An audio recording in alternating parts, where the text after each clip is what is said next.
আল্লাহ আল্লাহ। আসসালামু আলাইকুম ওয়া রাহমাতুল্লাহি ওয়া বারাকাতুহু। আলহামদুলিল্লাহ নাহমাদুহু ওয়া নুসাল্লি আলা রাসূলিল কারীম। আম্মা বা'দ, ফাআউযু বিল্লাহি মিনাশ শাইতানির রাজীম। বিসমিল্লাহির রাহমানির রাহিম। ওয়া মা আরসালনাকা ইল্লা রাহমাতাল লিল আলামিন। আল কুরআন। সমস্ত প্রশংসা, সমস্ত গুণগান, সমস্ত গণকীর্তন সেই মহান রব্বুল আলামিনের জন্য, যিনি আপনাকে আমাকে বড় ভালোবেসে মাদ্রাসা সমস্ত কাজ থেকে ফারিগ করে এনে এই গুরুত্বপূর্ণ একটা মজলিসে বসার তৌফিক দান করেছেন। তাই সকলে বলি আলহামদুলিল্লাহ।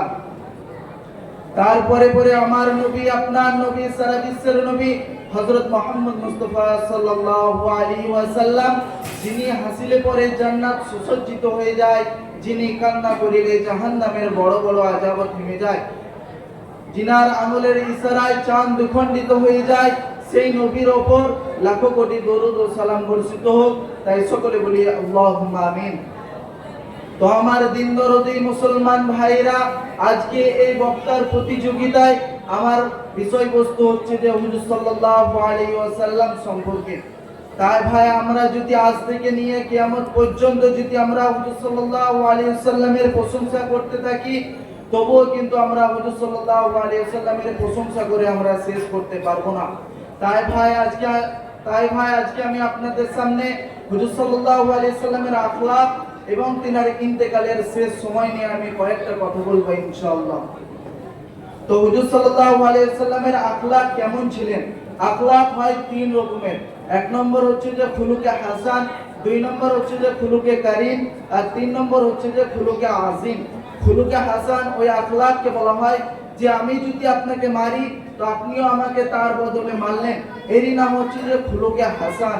আর খুলুকে কারীম ওই আখলাককে বলা হয় যে আমি যদি আপনাকে মারি আর আপনি আমাকে না মেরে আপনি বরং আমাকে কি করলেন, গালাগালি করলেন, এরই নাম হচ্ছে যে খুলুকে কারীম। আর খুলুকে আজিম ওই আখলাককে বলা হয় যে আমি যদি আপনাকে মারি আর আপনি আমাকে না মেরে আপনি বরং আমার জন্য আল্লাহ তাআলার কাছে দোয়া করলেন, এরই নাম হচ্ছে যে খুলুকে আজিম। তো হুজুর সাল্লাল্লাহু আলাইহি ওয়াসাল্লামের আখলাক খুলুকে আজিমের মতো ছিলেন। হুজুর সাল্লাল্লাহু আলাইহি ওয়াসাল্লামের আখলাক এতটাই সৌন্দর্য ছিলেন যে হুজুর সাল্লাল্লাহু আলাইহি ওয়াসাল্লামকে যখন কেউ মারতেন কিংবা গালাগালি করতেন, তো হুজুর সাল্লাল্লাহু আলাইহি ওয়াসাল্লাম তাদেরকে কিছু না বলে তাদের জন্য আল্লাহ তাআলার কাছে দোয়া করতেন। তো হুজুর সাল্লাল্লাহু আলাইহি ওয়াসাল্লামের আখলাক এতটাই সৌন্দর্য ছিল। তারপরে যখন নবী করিম সাল্লাল্লাহু আলাইহি ওয়াসাল্লামের ইন্তেকালের সময় কাছে চলে এলো, তখন কিন্তু নবী করিম সাল্লাল্লাহু আলাইহি ওয়াসাল্লামের শরীরের মধ্যে প্রচন্ড পরিমাণের জ্বর চলে এলো। তো জ্বর আসার কারণে নবী করিম সাল্লাল্লাহু আলাইহি ওয়াসাল্লাম অনেক কষ্ট পাচ্ছিলেন। তো জ্বর আসার কারণে নবী করিম সাল্লাল্লাহু আলাইহি ওয়াসাল্লাম বারবার বেহুশ হয়ে যাচ্ছিলেন। তারপরে যখন ফজরের সময়, ফজরের নামাজের পরে জিবরাইল আলাইহিস সালাম হুজুর সাল্লাল্লাহু আলাইহি ওয়াসাল্লামের ঘরের মধ্যে প্রবেশ করলেন। প্রবেশ করার পর নবী করিম সাল্লাল্লাহু আলাইহি ওয়াসাল্লামকে জিজ্ঞাসা করছেন যে ইয়া রাসূলুল্লাহ, আপনি কেমন আছেন? তখন নবী করিম সাল্লাল্লাহু আলাইহি ওয়াসাল্লাম জিবরাইল আলাইহিস সালামকে বলছেন যে আমি বেশি একটু ভালো নেই, আমার শরীরটা জ্বরের কারণে পড়ে যাচ্ছে, আমি অনেক কষ্ট পাচ্ছি। তারপরে যখন জিবরাইল আলাইহিস সালাম নবী করিম সাল্লাল্লাহু আলাইহি ওয়াসাল্লামকে জিজ্ঞাসা করছেন যে ইয়া রাসূলুল্লাহ, আজকে একজন ফেরেশতা এসেছে, এই ফেরেশতা আজ পর্যন্ত কাউরির কাছে আসার জন্য অনুমতি চায় নাই, তো এই ফেরেশতা আজকে আপনার কাছে আসার জন্য অনুমতি চাইছে, সে কি আপনার কাছে আসতে পারে? তখন নবী করিম সাল্লাল্লাহু আলাইহি ওয়াসাল্লাম জিবরাইল আলাইহিস সালামকে বলছেন যে হ্যাঁ, অবশ্যই তাকে আমার কাছে নিয়ে আসো। তারপরে যখন মালাকুল মউত হুজুর সাল্লাল্লাহু আলাইহি ওয়াসাল্লামের কাছে গেলেন, যাওয়ার পরে বলছেন যে আসসালামু আলাইকুম ইয়া রাসূলুল্লাহ। তারপরে আবারও মালাকুল মউত বলছেন যে ইয়া রাসূলুল্লাহ, পৃথিবীর শুরু থেকে নিয়ে আজ পর্যন্ত যত পীর এসেছে, যত আউলিয়া এসেছে, যত নবী এসেছে, সবারই জান আমি আজরাইল কবজ করেছি, কিন্তু আজ পর্যন্ত আমি কখনো কাউকে সালাম করি নাই, তো আপনি প্রথম যাকে আমি আজরাইল সালাম করেছি। তারপরে নবী করিম সাল্লাল্লাহু আলাইহি ওয়াসাল্লাম আজরাইলকে বলছেন যে বলো তুমি কি করতে চাও? তখন আজরাইল বলছেন যে ইয়া রাসূলুল্লাহ, আল্লাহ তাআলা আপনার দিদারের জন্য অপেক্ষা করছেন। তারপরে আবারও আজরাইল নবী করিম সাল্লাল্লাহু আলাইহি ওয়াসাল্লামকে বলছেন যে ইয়া রাসূলুল্লাহ, তবে আমি আপনাকে একটা কথা অবগত করতে চাই যে আমাকে যখন আল্লাহ তাআলা আপনার কাছে পাঠান তখন আমাকে বলেন যে এ আজরাইল, আজকে তুমি যার জান কবজ করতে যাবে উনি কিন্তু সাধারণ মানুষ নয়। তারপরে যখন আমি আল্লাহ তাআলার কাছ থেকে ফিরে আসছিলাম, ফিরে আসার সময় আমাকে আল্লাহ তাবারক তাআলা আবারও ডেকে বললেন যে আজরাইল, থামো থামো, শুনে যাও, আমার রাসূল যদি দুনিয়ার মধ্যে থাকতে চায় তাহলে পরে তিনাকে রেখে আসবে, আর যদি আসতে চায় তাহলে পরে তিনাকে রেখে আর যদি আসতে চায় তাহলে পরে তিনাকে রেখে আসবে।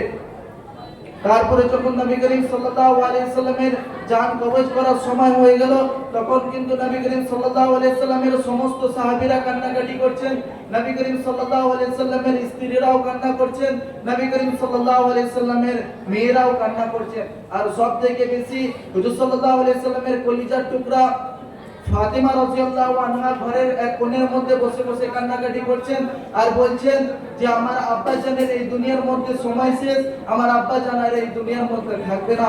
তখন নবী করিম সাল্লাল্লাহু আলাইহি সাল্লাম ফাতিমা রাদিয়াল্লাহু আনহাকে বলছেন যে ফাতিমা, তুমি তোমার নিজের কানটা আমার মুখের কাছে নিয়ে আসো। তারপরে যখন ফাতিমা রাদিয়াল্লাহু আনহা নিজের কানটা হুজুর সাল্লাল্লাহু আলাইহি সাল্লামের মুখের কাছে নিয়ে গেলেন, নিয়ে যাওয়ার পর নবী করিম সাল্লাল্লাহু আলাইহি সাল্লাম ফাতিমা রাদিয়াল্লাহু আনহার কানের মধ্যে কি যেন বললেন, যে ফাতিমা এত কান্নাকাটি করছিলেন, সেই ফাতিমা চুপ হয়ে গেলেন। তখন কিন্তু মা আয়েশা রাদিয়াল্লাহু আনহা দাঁড়িয়ে দাঁড়িয়ে দেখছিলেন আর মনে মনে ভাবছিলেন যে বাবা তার মেয়ের কানের মধ্যে কি যেন বললেন, যে মেয়ে এত কান্নাকাটি করছিলেন সেই মেয়ে হঠাৎ করে চুপ হয়ে গেল। তখন আজরাইল বলছেন যে ইয়া রাসূলুল্লাহ, আপনার জান কবজ করার সময় হয়ে গেছে। তখন নবী করিম সাল্লাল্লাহু আলাইহি সাল্লাম আজরাইলকে বলছেন যে আমার স্ত্রীকে ডাকো, আমার আয়েশাকে ডাকো, আমি আমার স্ত্রীর সঙ্গে কিছু কথা বলতে চাই। তারপরে যখন আয়েশা রাদিয়াল্লাহু আনহা নবী করিম সাল্লাল্লাহু আলাইহি সাল্লামের কাছে গেলেন, যাওয়ার পরে নবী করিম সাল্লাল্লাহু আলাইহি সাল্লাম আয়েশা রাদিয়াল্লাহু আনহাকে বলছেন যে আয়েশা, তোমাকে যে আমি এক টুকরো সোনা দিয়েছিলাম ওই সোনাটা তুমি কোথায় রেখেছো? তখন নবী করিম সাল্লাল্লাহু আলাইহি সাল্লাম কে আয়েশা রাদিয়াল্লাহু আনহা বলছেন যে ইয়া রাসূলুল্লাহ, আপনি যেদিন আমাকে ওই সোনার টুকরোটা দিয়েছিলেন সেই দিনে আমি ওই সোনার টুকরোটা যত্ন করে রেখে দিয়েছি। তখন নবী করিম সাল্লাল্লাহু আলাইহি সাল্লাম আয়েশা রাদিয়াল্লাহু আনহাকে বলছেন যে তুমি ওই সোনার টুকরোটা সদকা করে দিও, কেননা আমি এক টুকরো সোনার মালিক হয়ে আমি আল্লাহ তাআলার সঙ্গে সাক্ষাৎ করতে চাই না, আর আমি এক টুকরো সোনার মালিক হয়ে আমি আল্লাহ তাআলার সঙ্গে দিদার করতে চাই না। তারপরে যখন ওমর ফারুক রাদিয়াল্লাহু আনহু নবী করিম সাল্লাল্লাহু আলাইহি সাল্লামের কাছে এলেন, আসার পরে দেখে অবাক হয়ে গেলেন যে দু জাহানের বাদশা, দুনিয়ার বাদশা, আখিরাতের বাদশা যে রুমের ভিতরে শুয়ে আছে সেই রুম পুরো ফাঁকা, না আছে কম্বল, না আছে সোফা, না আছে পালং, শুধুমাত্র একটা চাটাই আছে, আর ওই চাটাইয়ের মধ্যে হুজুর সাল্লাল্লাহু আলাইহি সাল্লাম শুয়ে আছেন। তো হুজুর সাল্লাল্লাহু আলাইহি সাল্লাম যে চাটাইয়ের উপরে শুয়ে আছেন সেই চাটাইয়ের তাক হুজুর সাল্লাল্লাহু আলাইহি সাল্লামের পিঠের উপরে উঠে গেছেন, আর হুজুর সাল্লাল্লাহু আলাইহি সাল্লাম পানি পান করবেন তো রুমের ভিতরে শুধুমাত্র একটা ছোট্ট একটা পিয়ালা পড়ে আছে। তখন ওমর ফারুক রাদিয়াল্লাহু আনহু না থাকতে পেরে নবী করিম সাল্লাল্লাহু আলাইহি সাল্লামকে জিজ্ঞাসা করছেন যে ইয়া রাসূলুল্লাহ, আপনি তো দু জাহানের বাদশা, আপনি দুনিয়ারও বাদশা, আখিরাতেরও বাদশা, আপনি যদি চাইতেন তো আল্লাহ তাআলা তো আপনাকে অঢেল সম্পদ দিত। তখন নবী করিম সাল্লাল্লাহু আলাইহি সাল্লাম ওমর ফারুক রাদিয়াল্লাহু আনহুকে বলছেন যে আমি এই দুনিয়াতে টাকা পয়সা ইনকাম করার জন্য আসি নাই, আমি এই দুনিয়াতে হাইফাই বাড়িতে থাকার জন্য আসি নাই, আমি এই দুনিয়ার মধ্যে আশ করার জন্য আসি নাই, আমি এই দুনিয়ার মধ্যে এসেছি এই জন্যই যে আমি আমার উম্মতদেরকে অন্ধকার থেকে উজ্জ্বলার মধ্যে আনার জন্য। তারপরে যখন আজরাইল নবী করিম সাল্লাল্লাহু আলাইহি সাল্লামের জান কবজ করতে আরম্ভ করলেন, তখন কিন্তু নবী করিম সাল্লাল্লাহু আলাইহি সাল্লামের মুখ থেকে একটাই শব্দ বার হলো যে ইয়া উম্মত ওয়া আকিমুস সালাহ ওয়া আকিমুস সালাহ ওয়া আকিমুস সালাহ। আসসালামু আলাইকুম।